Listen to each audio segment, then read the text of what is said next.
La séance est ouverte. Et donc, je vais passer la parole à notre secrétaire perpétuel pour nous donner les informations. Alors, les informations, eh bien, c'est le fait que, je vous rappelle si besoin, que demain et après-demain, l'Académie de chirurgie organise à la faculté Santé Cité, c'est-à-dire de l'autre côté de la rue, 2 journées qu'on a intitulées Chirurgie 4.0. Depuis maintenant plusieurs années, l'Académie travaille beaucoup pour l'accès aux innovations des différentes spécialités chirurgicales. Il y a beaucoup d'innovations, mais qui n'arrivent pas jusque dans nos salles d'opération et donc ne bénéficient pas aux patients pour différentes raisons réglementaires. Enfin, je passe là-dessus. Lors de ces journées, nous signerons avec le SGPI, qui est un organisme qui siège à Matignon, qui dispose d'un budget de 30 milliards d'euros dans le cadre du plan France 2030, dont 7 milliards pour la santé. Nous signerons un partenariat avec le SGPI, l'Académie de chirurgie en tant que telle, pour mettre en place un observatoire d'accès aux innovations, c'est-à-dire voir où ça coince et pourquoi ça coince. Voilà, donc, et ces 2 journées, elles sont dédiées à la chirurgie et à la médecine interventionnelle. Ce sont des journées spécifiques à la chirurgie et à la médecine interventionnelle. Il y a beaucoup de journées, il y a Vivatech, il y a Medatech, il y a beaucoup de journées comme ça, mais là, c'est la seule journée qui est spécifique aux chirurgiens et aux médecins interventionnels, et donc, logiquement, l'entrée est gratuite. Alors, si vous ne pouvez pas venir, dites à vos copains de venir. Voilà. Et vous verrez, il y a un programme assez charnu. Voilà.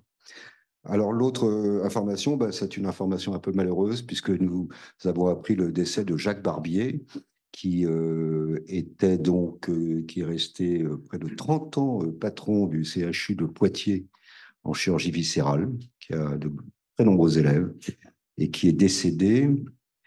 L'inhumation aura lieu le vendredi 13, le jeudi, pardon, excusez-moi, le mercredi 13 décembre, mercredi prochain, à 10h30 au funérarium du Mont-Valérien. Et l'inhumation aura lieu à 15h15 au cimetière de Belleville. Je vais vous demander une minute de silence, s'il vous plaît.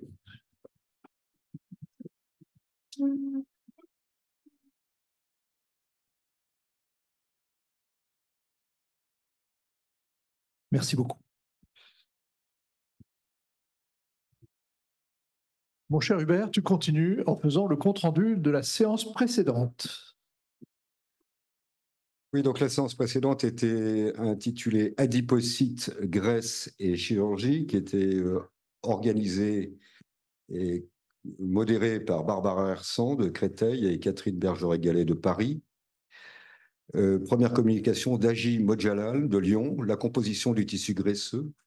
Les adipocytes sécrètent des hormones avec des effets métaboliques, immunomodulateurs, pro- ou anti-inflammatoires, et dans ces stromal vascular fraction, des cellules souches mésenchymateuses obtenues après centrifugation et application de collagénase. En fonction de la taille demandée du greffon, on obtient des effets anti-inflammatoires ou de médecine régénératrice. Il s'agit d'effets thérapeutiques majeurs et qui sont variés à la demande. Barbara Hersan de Créteil, les méthodes d'extraction chirurgicale de la graisse, ses dérivés et applications cliniques.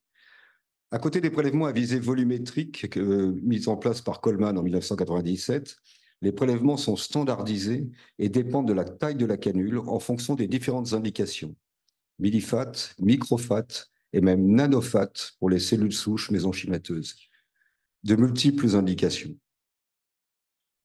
Catherine Bergeret-Gallet de Paris, application clinique de greffe graisseuse en chirurgie libérale, des lipofilling du visage, des seins, des fesses, des mains, ainsi que des corrections post-obstétricales ou en cas de rectocèle sont réalisées.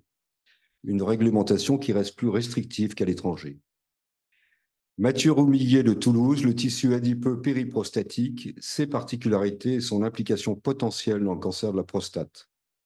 Le tissu périadipeux périprostatique a une vascularisation hypoxique et pro-inflammatoire et ne s'expand pas. Son volume est corrélé à l'agressivité du cancer de la prostate. La sécrétion de matrikines, qui sont des éléments connus dans la progression tumorale, est augmentée, des éléments concordants.